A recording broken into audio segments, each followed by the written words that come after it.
July 11th, 1944. 1420 hours. A sunken lane near Hill 112, south of Caen. The air is a solid, shimmering wall of heat, dust, and the stench of cordite and decay. Second Lieutenant David Haig of the 5th Battalion, Duke of Cornwall's Light Infantry, presses his face into the damp, crumbling earth of the Bocage hedgerow. He is 20 years old. He has been in France for 12 days, and he is the last officer in C Company. The sound of the German MG-42, Hitler's buzzsaw, is not a sound. It is a physical, ripping force, a continuous tear in the fabric of the world. It is firing 1,200 rounds per minute, and every one of them is coming from an 8-foot-high wall of earth and roots, 70 yards away. Behind him, 22 men, the survivors of a 30-man platoon, are pinned, their faces pale, their khaki battle dress black with sweat. "Right, lads," Haig tries to yell, his voice cracking, unheard over the din. He looks at his platoon sergeant, a 35-year-old veteran named Davies. Davies' face is a mask of grim, exhausted resignation. He has seen 4 new lieutenants in 6 weeks. He saw the last one, a 19-year-old. Get it just yesterday. A single sniper's bullet through the throat. This is the Bocage. This is the meat grinder. This is not the war the newspapers promised. This is a medieval brawl, fought with 20th century weapons, hedge by bloody hedge. The plan, which seemed so simple on the map, was to clear the enemy from the sunken lane. But the lane is a pre-sighted killing zone. A Panzerfaust, a German anti-tank rocket, explodes against the lead Sherman tank that was supposed to support them, brewing it up in a cloud of oily black fire. The radio crackles. It's the battalion CO. "Charlie Company, you must advance. You're holding up the entire brigade. Advance. At all costs. At all costs." Second Lieutenant Haig looks at his men. He looks at the 70 yards of open, sun-baked mud. He knows, with the cold, absolute certainty of a young man about to die, what he has to do. This is what he was taught at Sandhurst. Lead from the front. He pulls the pin from a No. 36 Mills bomb grenade. "Right," he screams, this time loud enough. "On me, 7 section, covering fire, 8 section, with me, bayonets."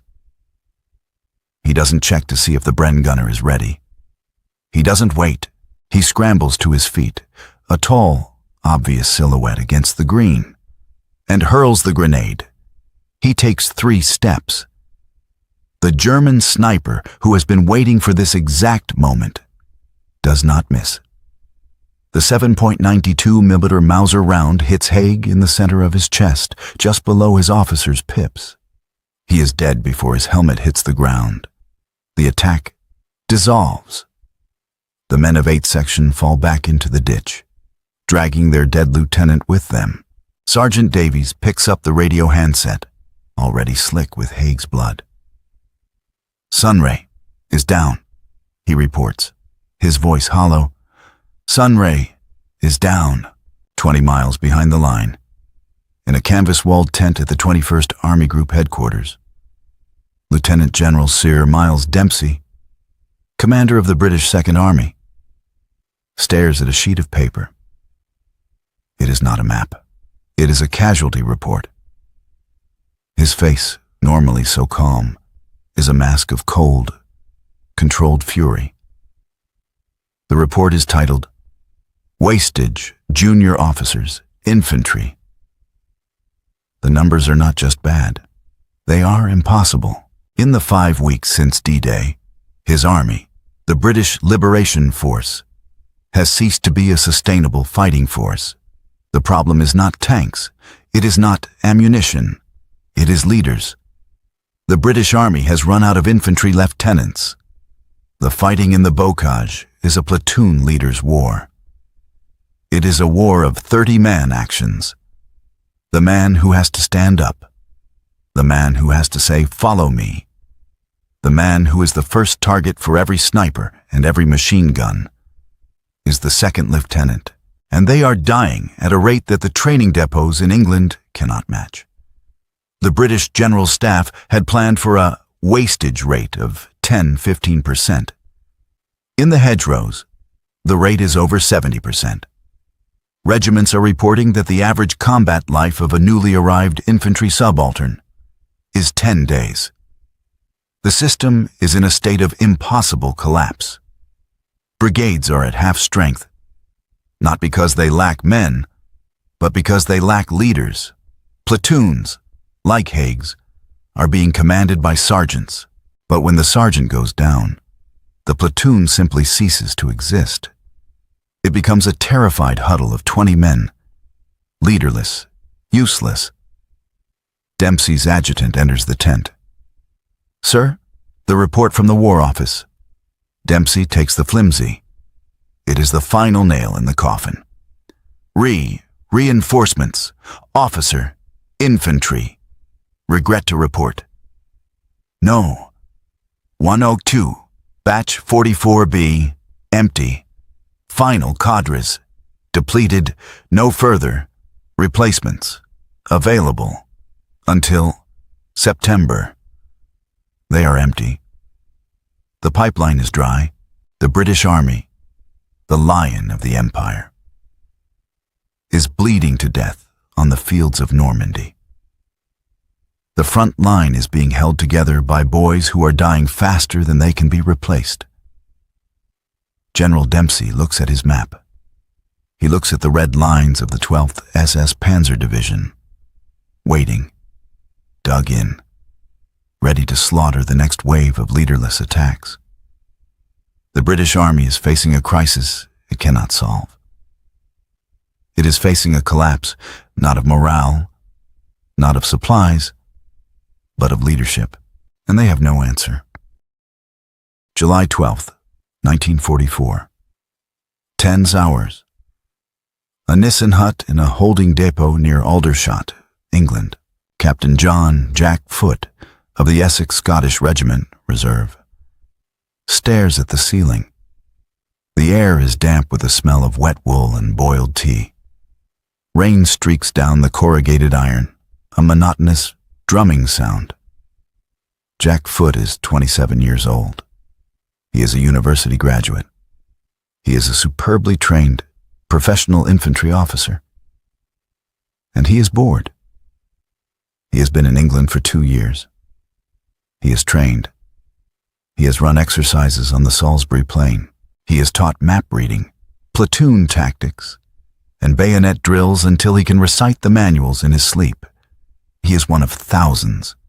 This is the Canadian Army's impossible crisis, the exact opposite of the British problem.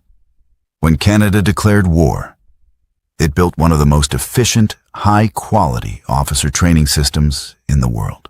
From officer training centers, OCTUs, in Brockville, Ontario, to the advanced schools in England, they were turning out thousands of motivated, educated, and professional young leaders. But by 1944, a catastrophic mismatch had occurred. The 1st Canadian Army, under General Harry Crerar, was a fixed entity. It had its divisions, its regiments, and its full complement of officers. While it was taking casualties in Normandy, its replacement pool was full. Worse, volunteer enlistment for the infantry back in Canada was drying up. Prime Minister Mackenzie King was desperately avoiding a national conscription crisis. The result? A bottleneck? The officer factory had created a massive surplus of highly trained captains and lieutenants, and there were not enough new infantry battalions to give them. These men like Jack Foote, were not rookies. They were the cream of the crop, but they were stuck in reinforcement holding units. They were the caged officers, commanding phantom platoons, their combat skills rusting, their morale plummeting. Every morning, they read the casualty lists from Normandy. They read the names of their friends, their classmates. They saw the war moving on without them. To be a surplus officer in 1944 was to feel like a failure. They were desperate to get in the show, to prove themselves, to do the job they had spent years training for. July 13th, 1944. Canadian Military Headquarters, CMHQ, London. The building is a hive of frantic, high-level activity. General Harry Crerar, commander of the 1st Canadian Army, is in a closed-door meeting with a grim-faced British liaison officer from the 21st Army Group. The British request has been made. It is no longer a polite inquiry. It is a desperate, formal SOS. Harry, the British brigadier says, dropping the formalities. Dempsey is on the verge of collapse, not the army. The system. His infantry is being torn apart. He is losing his platoon leaders. He has no more. The War Office is dry. We need help. The room is thick with the political radiation of what is being asked. The British are asking Canada to loan them its officers. It is a banned topic, an unthinkable request. It is a tacit admission that the British Empire's army can no longer sustain itself. For the Canadians, it's a minefield. What if these loaned officers are treated as second class? What if they are all killed? The political firestorm in Ottawa would be catastrophic. General MacNaughton, the former commander, had fought tooth and nail to keep the Canadian Army together, to prevent it from being piecemealed out to British formations. This request flew in the face of everything Canada had fought for. And what, precisely? General Crerar asks, his voice cold. Would these officers be doing? The brigadier doesn't flinch. They would be commanding platoons. In the most forward, most heavily engaged British infantry regiments, we need platoon commanders. A Canadian colonel in the room scoffs. Our surplus officers are captains. You want them to, what? Lead platoons? Yes. As lieutenants? The brigadier's face is stone. The war establishment for an infantry platoon is one lieutenant. We cannot. We will not have captains from a Dominion army commanding platoons while our own boys. He doesn't need to finish. The pride, the class structure, the rigidity of the British system would not allow it. So this is the impossible catch. Any Canadian officer who volunteered would have to accept a demotion. They would have to trade their Canadian uniform for a British one. They would trade their captain's pips for a lieutenant's single pip. They would lose their seniority. They would lose their pay grade. They would be given, in exchange, the single most dangerous, lowest ranking, and most casualty-heavy job on the entire Western Front. It is an insulting request. It is a request for career suicide. General, the brigadier says, we estimate we need 700. We need them now. Crerar is silent. He looks at his own reports. The thousands of caged officers sitting in Aldershot, rotting.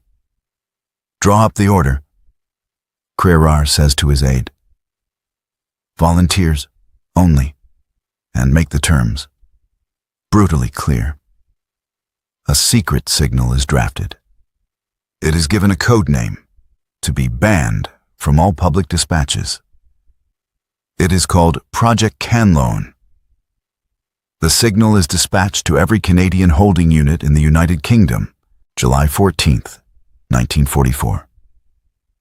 The Neeson hut in Aldershot.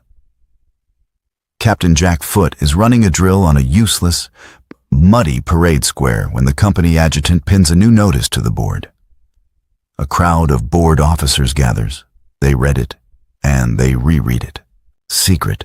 An urgent request has been received from the British War Office for a number of Canadian infantry officers to be loaned for service with British infantry battalions. Volunteers will be seconded and will serve in all respects as a British Army officer. Rank. All volunteers, regardless of current held rank, will be granted the acting rank of lieutenant. A silence falls over the crowd. A demotion. They're taking the piss. One captain mutters, disgusted. A demotion? To go and fight for them? To lead their men? Absolutely not. The crowd begins to disperse, grumbling about British arrogance. But Captain Jack Foote stays. He reads the words again. Service with British infantry battalions. Urgent request. He is not thinking about his pay. He is not thinking about his rank. He is thinking about the war he is missing. He walks into the adjutant's office. Captain Foote? The adjutant says, not looking up. Sir. Foote says, the can loan list. Put my name on it. The adjutant looks up, stunned. Jack, you're a captain. This is for a platoon. It's suicide. That's the job, isn't it? Foote says, pulling out his pen. Where do I sign? Across the United Kingdom, in dozens of Nissen huts just like this one. The same scene is playing out. The British High Command and the Canadian generals had assumed they would be lucky to get 100 volunteers. They assumed no sane man would accept a demotion to go and die. They had, in one critical respect, misunderstood the caged Canadian officer. They hadn't understood their boredom, their pride, their desperate burning need to fight. The teletypes at CMHQ begin to chatter, and they do not stop. They did not get 100 volunteers. They did not get 300. By the end of the week, 673 Canadian officers, mostly captains, had voluntarily signed away their rank for a chance to get in the war. The secret program was on. The caged officers were about to be unleashed. July 28th, 1944. Onatsenhauer hours. A shattered farmstead near Baron-sur-Odon. Platoon Sergeant Davies of the 5th Battalion, Duke of Cornwall's Light Infantry, is sitting on a fallen stone wall, trying to clean his Sten gun with a scrap of oily rag. The mechanism is caked in the fine, white dust of Normandy. It keeps jamming, just like the whole bloody army. He is, for all intents and purposes, the commander of C Company's 8th Platoon. He has been for 6 days, ever since the sniper killed Lieutenant Haig. Before Haig, there was Lieutenant Fanshawe, who lasted 4 days until a mortar round landed in his slit trench. Before him, Lieutenant Price, fresh from Sandhurst, who had a nervous breakdown after the fighting for Hill 112 and was quietly sent back. Now, Davies has been told he is getting another one. His 5th Sunray, the radio call sign for a commander, since D-Day. He is no longer sad. He is not even angry. He is just tired. He is 41 years old. He was a coal miner in Cornwall before the war. He is a professional soldier, a regular army man, and his job, he feels, is no longer to fight Germans. It is to break in new, terrified, upper-class 19-year-olds and watch them die. He is a nanny for the doomed. Here he comes. Sarge. A private mutters, jerking his chin. Another lamb. A universal carrier, a Bren carrier, rumbles up the track, its engine whining. A man jumps out, and Sergeant Davies stops. He stops cleaning his gun. He stands up, not out of formal respect, but out of pure, unadulterated confusion. The man approaching him is not a lamb. He's not a 19-year-old boy, all polished pips and nervous energy. This man is 27 or 28. He is 6 feet tall, with the wide shoulders of a man who has done physical work. He is not pale. He is tanned from years of outdoor training. His battle dress is not new. It is worn, but clean. The rank on his shoulder is a single brass pip, a second lieutenant. But the thread holes are visible. The dark patch on his epaulette is larger. It is the perfect, clear outline of 3 pips, of a captain. The man walks up to Davies. He doesn't salute in the sloppy, in-the-field way. He just extends a hand. "Platoon Sergeant Davies?" His accent, it is not English. It's flat. It's sharp. It's North American. "Sir," Davies says, automatically, his mind racing. "A Yank? No." "Lieutenant John Foote," the man says. "Canadian. I'm your new platoon commander." Davies stares at the hand. He shakes it. The grip is like a steel trap. "Right, sir," Davies says. "Welcome to 8 Platoon." What's left of it. "So I read," the Canadian says. He pulls a small, spiral-bound notebook from his breast pocket. "Let's check the roll, shall we? You've got 21 men, all ranks. That's... what? 7 section is light 3 men. 8 section is light 4. Davies is speechless. He has just arrived. He has the numbers. That's right, sir." "Right," Foote says, clicking his pen. "And 2 Bren guns. One is sticky. The 2-inch mortar is here, but the base plate is cracked, and you're low on 303. Is that about the size of it?" "How in God's name?" Davies asks. "Do you know that, sir?" "I spent an hour at B Echelon," Foote says, as if it's the most obvious thing in the world. "Talked to the quartermaster. Figured I should know what I'm working with before I showed up. No point asking you for a miracle if the vicar's short on holy water." He smiles. It's a quick, professional smile. This is not a lamb. This is a manager. "Now, Sergeant," Foote says, his tone changing. He's all business. "Walk me through it. Show me the positions, and I mean all of it. Where does the sniper fire come from? Where are the mortar lines? Who's the lad who thinks he's a hard case, and who's the one who's actually a hard case?" For the next 2 hours, Foote listens. He does not boast. He does not quote manuals. He asks questions that Davies has never heard from a lieutenant. What's the real problem with that Bren sergeant? Is it the magazine or the gas regulator? When the moaning minis come in, where's the first place the men run?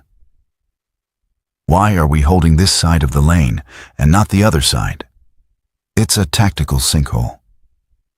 Davies, the 41-year-old miner, finds himself talking to this 27-year-old lieutenant as an equal.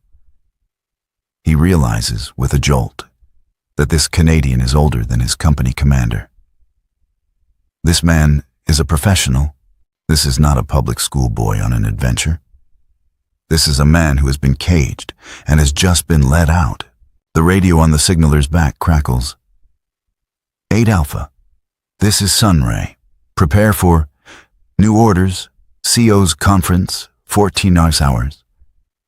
Right, Foote says. Sergeant, you're with me. This is another shock. Sergeants do not attend officer conferences. Sir? You heard me. You know the ground. I don't. You're coming. They walk to the ruined farmhouse where the company's CO, a beleaguered 25-year-old captain, is holding his briefing. The order is given.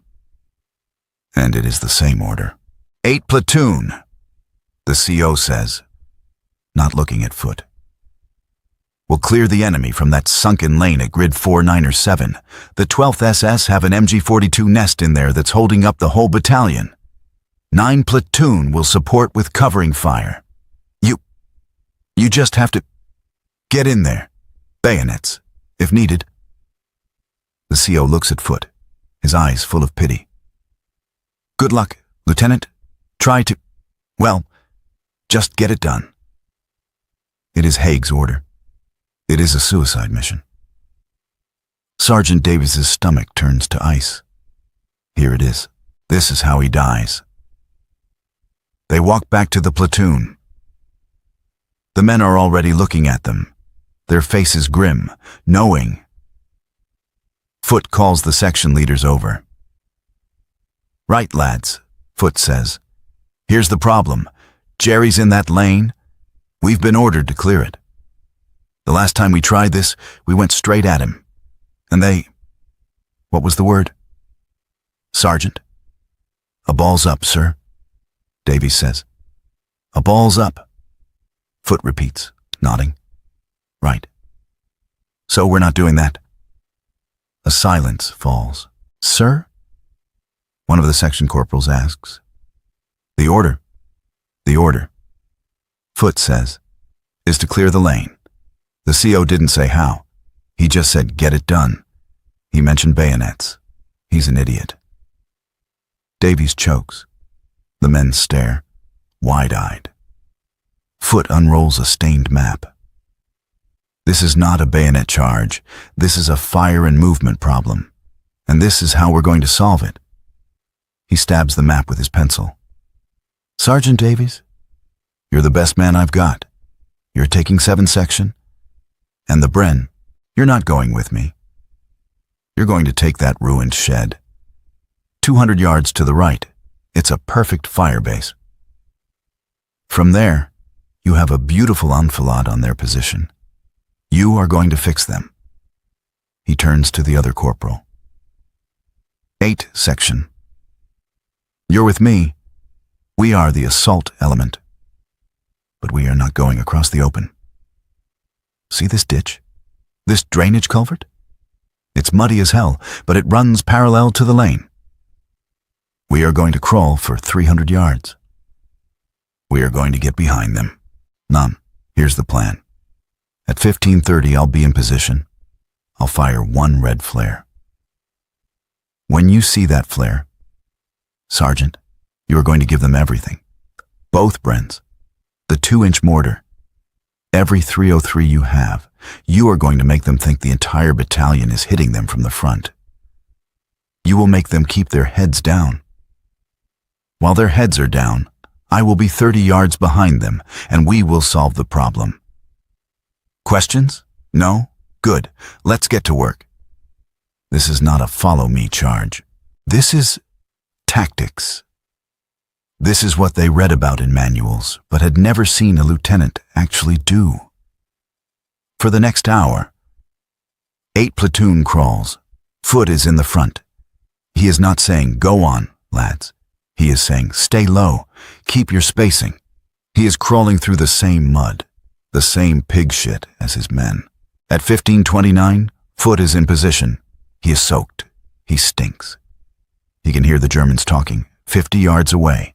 He pulls the flare pistol. He fires. Pithum! The red star arcs into the sky. Sergeant Davies, 300 yards away, sees it. Now! He roars. T-t-t-t-t-t-t-t-t. The 2 Bren guns open up. The 2-inch mortar thumps. The riflemen fire. 5 rounds rapid. The noise is deafening.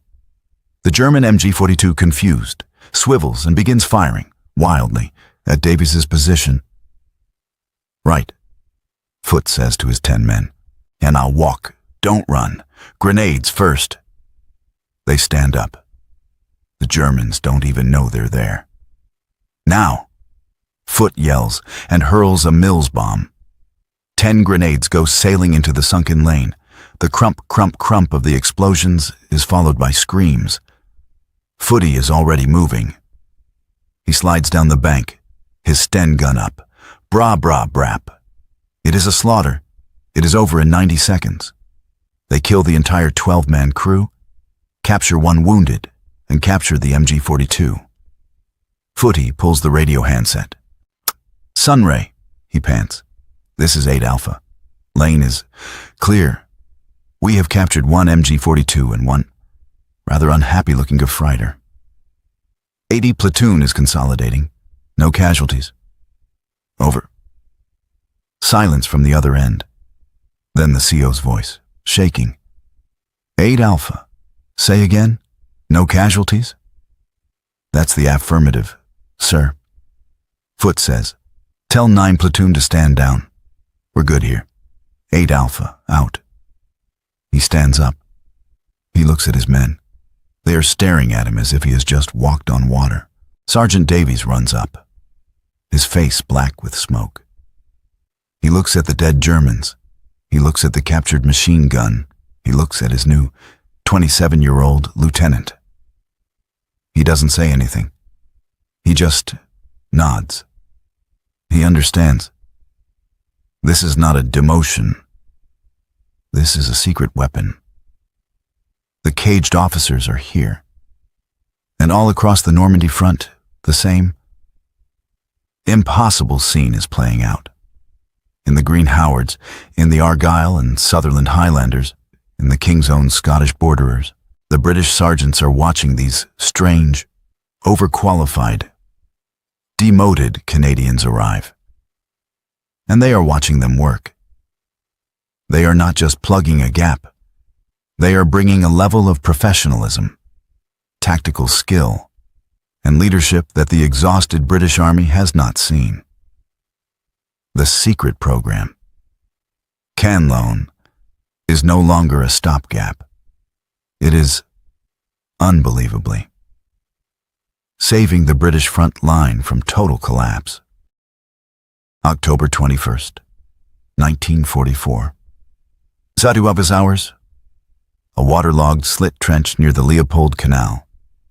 Belgium. The world is no longer mud. It is a cold, black, liquid grave. The rain has not stopped for 3 weeks. This is the Battle of the Scheldt, and it is a battle for a swamp. Captain, now acting lieutenant, Mark Spencer, formerly of the 48th Highlanders of Canada, Reserve, and more recently, a partner in a small Toronto law firm, is trying to feel his feet. He cannot. He is now attached to the 1st Battalion, the Gordon Highlanders, a tough-as-nails British-Scottish regiment. His platoon is not in a trench. It is in a hole, dug into the side of a dike. Below them, the polder, the reclaimed farmland, is a 3-foot-deep lake of brackish, freezing water. The man next to him, a 19-year-old private from Glasgow named Jock, is asleep on his feet, his head lolling, his rifle caked in mud. Jock, Spencer whispers, his voice a hoarse croak. He nudges him. Aye, sir? The kid slurs, snapping awake. 5 minutes, then wake the next man. Keep your eyes on that crossroads. The Fallschirmjäger like to move at this hour. Aye, sir. This is not the brilliant tactical puzzle of Normandy. This is not a fire and movement problem. This is a test of endurance.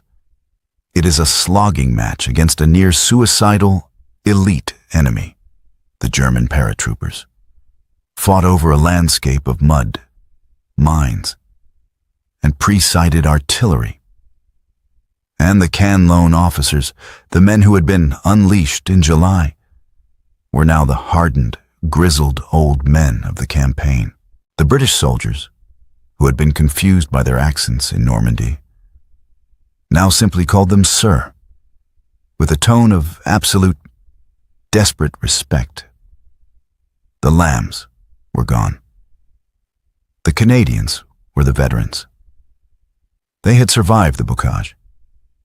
They had survived the breakout from Caen. They had survived the closing of the Falaise Gap. But the Scheldt was different.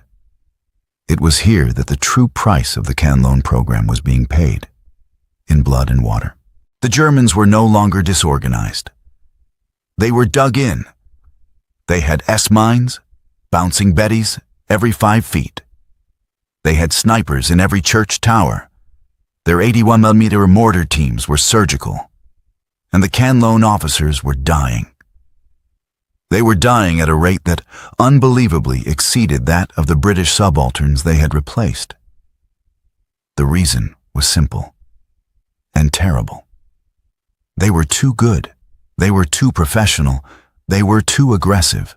A 19-year-old rookie from Sandhurst might panic, might stay in his trench, might get his platoon bogged down. The Canadian ex-captains did not. When given an objective, they took it. They used their experience, their tactics, their professionalism, and they led. They were the first ones out of the trench. They were the ones yelling, "Follow me!" They were the ones crawling forward to check for mines, and the German snipers, the Scharfschützen, were not stupid. They were veterans, too. They knew, after 3 months, exactly who to shoot first. They didn't shoot the trembling private. They didn't shoot the roaring sergeant. They waited. They waited for the one man who was moving with purpose, the man who was consulting a map, the man who was pointing, the man who was giving calm, clear orders. They waited for the professional, and they killed him. A runner, soaked to the skin, stumbles into Spencer's dugout. "Sir, O Group, Battalion HQ, 003 Zauber." "Right," Spencer says, pulling his boots from the mud with a sick, sucking sound. "Sergeant McPhee, take the watch." He trudges 2 miles back to a ruined Belgian farmhouse. The battalion CO, a man with eyes so tired they look like burned holes in a blanket, is pointing at a map. The map shows a long, elevated, hideously exposed roadway. It is the causeway. Like Alk, it is the only land route connecting the mainland to the island of Walcheren, the final fortress. "Gentlemen," the CO says, "this is a bastard. The entire thing is a pre-registered killing box for German machine guns and mortars. But we have to take it. A company will lead. B Company. That's you. Spencer, your platoon, you will be second. You will leapfrog A Company once they hit the bunker complex at the far end." It is. Mark Spencer, the lawyer, recognizes a death sentence. A Company will be shredded, and his platoon will be sent to be shredded on top of them. He walks back. The rain is turning to sleet. He gets his platoon sergeant, McPhee, a tough Glaswegian, and his 2 corporals. He sits them around a single guttering candle in his dugout. He does not give a speech. He gives a briefing. "Right, this is the causeway. Here," he says, using a stick of charcoal to draw on a damp piece of plywood. "It's 200 yards long. It's 40 yards wide. The mudflats on either side are mined.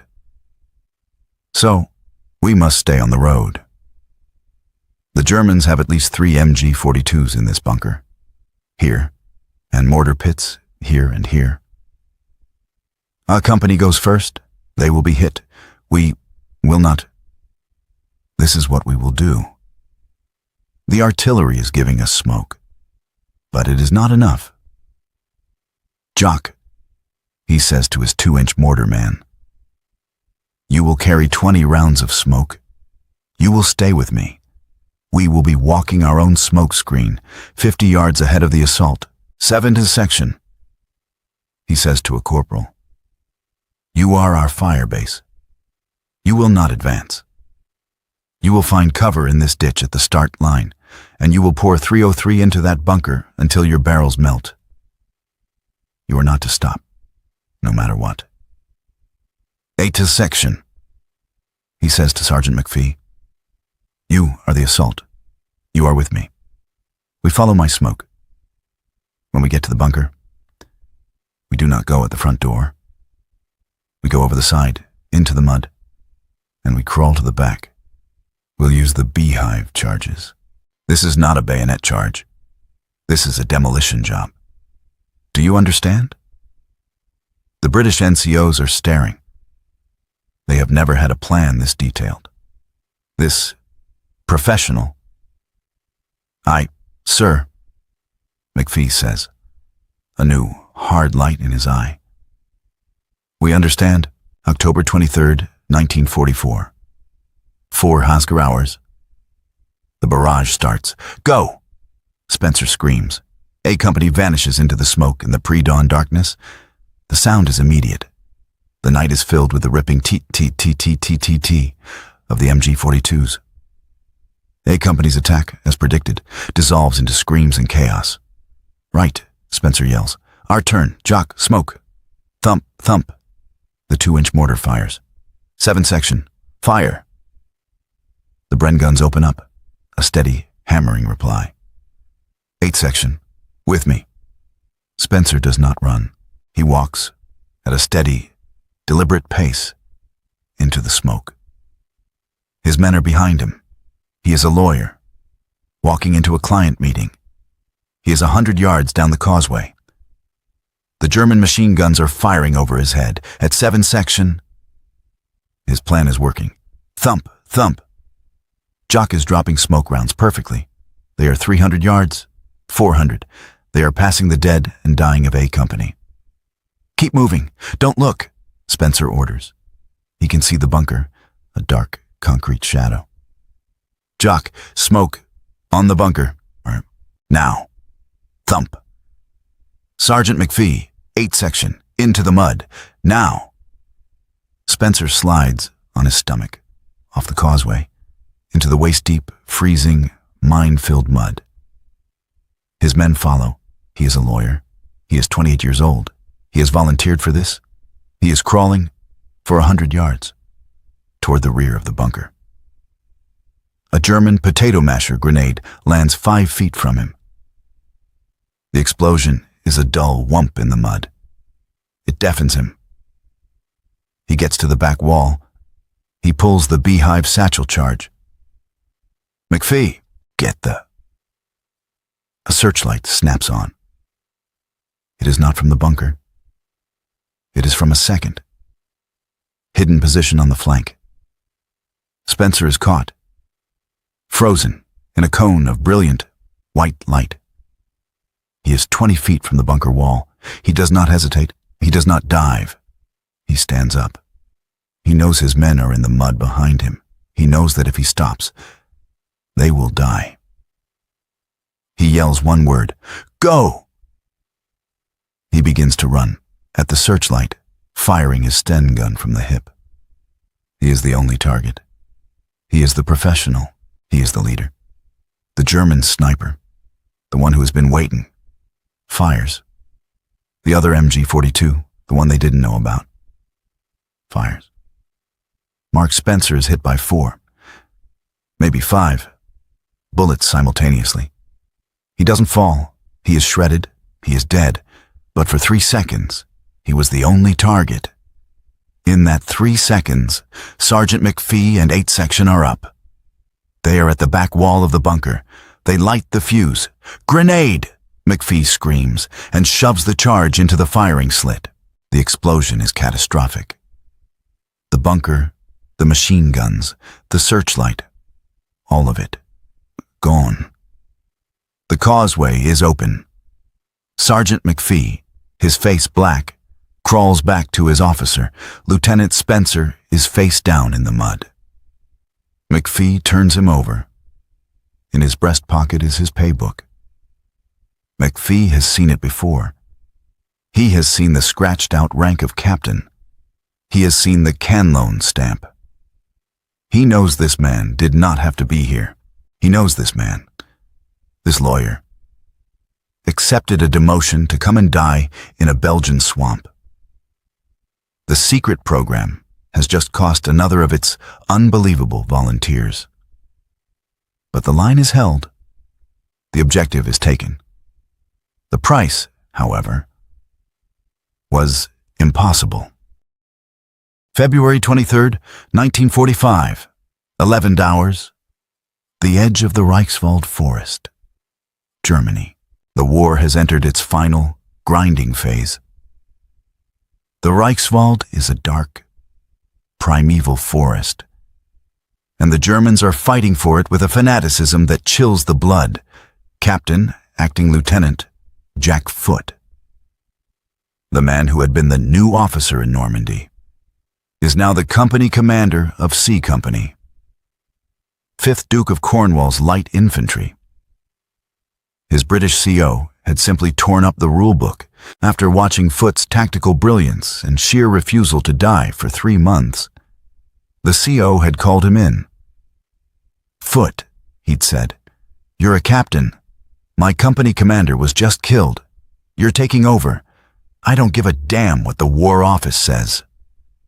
The rank on your paybook is captain. You will be a captain." Now, Foote is planning an assault on a fortified German strongpoint. Objective Z. He is no longer the loaned officer. He is the leader. His company, a mix of tough Cornwall miners, Glasgow street fighters, and London clerks, would follow him into hell. They called him the Canuck. The men who had volunteered for Project Canloan had, by 1945, become the backbone of the British infantry. They were, quite simply, the most experienced, most professional, and most combat-hardened junior officers on the Western Front. They had seen it all, from the Bocage to the polders. The 700 caged officers had not just plugged a gap. They had acted as a force multiplier. They had brought tactics, professionalism, and, most importantly, confidence to the shattered British platoons. They had taught the sergeants. They had trained the corporals. They had willed the British front line into holding together.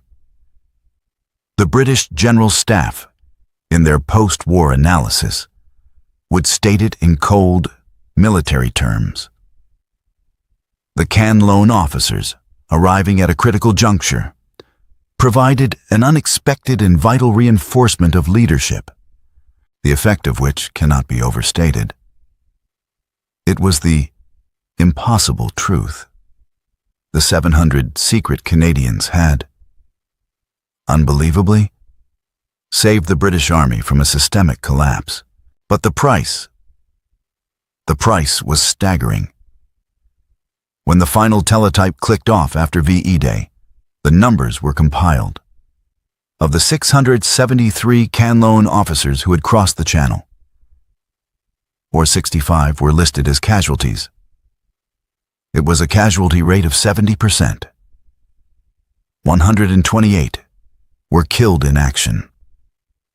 This was not just a high casualty rate. It was one of the highest casualty rates of any specific unit or program in the entire Allied Army. It was higher than paratroopers. It was higher than bomber crews. The Canloan officers, by virtue of being too good and too professional, had been systematically targeted and killed, from the snipers of Normandy to the mortars of the Scheldt. The secret program had been a roaring, unbelievable success, and it had been a complete, horrific, and impossible bloodbath. May 1945. A holding camp in England. Sergeant Davies, the 41-year-old veteran of the 5th DCLI, is being processed for demobilization. He is one of the lucky ones who survived. He is approached by an officer, a Canadian officer. It is Jack Foote. He is wearing his Canadian battle dress again. The patch on his shoulder is the Essex Scottish, and on his epaulets are the 3 pips of a captain. Sir, Davies says, his voice thick. He snaps to attention. As you were. Sergeant? Foote says, his voice quiet. He extends his hand, just as he did in Normandy. We heard you'd bought it, sir, Davies says, shaking his hand. Back in the Reichswald, heard you'd been hit. I was, Foote says, tapping his leg. Shrapnel, got my blighty wound, sent me home. Just missed the end of it. They stand in silence for a moment. You're a captain again, sir, Davies says, nodding at the pips. They were good about it, Foote says. As soon as we reported back, rank was restored, pay, seniority, all of it. They kept their word. You lads, Davies says, his voice breaking. He, a tough, cynical, regular Army NCO, is fighting back tears. You mad Canadian bastards. We'd have been nothing. We'd have been buggered. You saved us. Foote looks at this man, this tough miner who had been his platoon sergeant, who had taught him how to really fight. No, Sergeant, Foote says. You saved us. You gave us a platoon to lead. You gave us a chance to get in the show. That's all we ever wanted. Foote would go home a hero, but a quiet one. The Can Loan program was banned from headlines, a secret, an almost embarrassing footnote of inter-allied desperation. But for the men who were there, for the British sergeants who saw their platoon saved, for the COs who saw their companies hold, for the generals who saw their front line miraculously stiffen, it was no secret. It was the 700 caged officers, the demoted captains, the men who had been banned from their own army, who had unbelievably and accidentally become the steel spine that held the British Army together, and carried it, at an impossible cost, all the way to Berlin,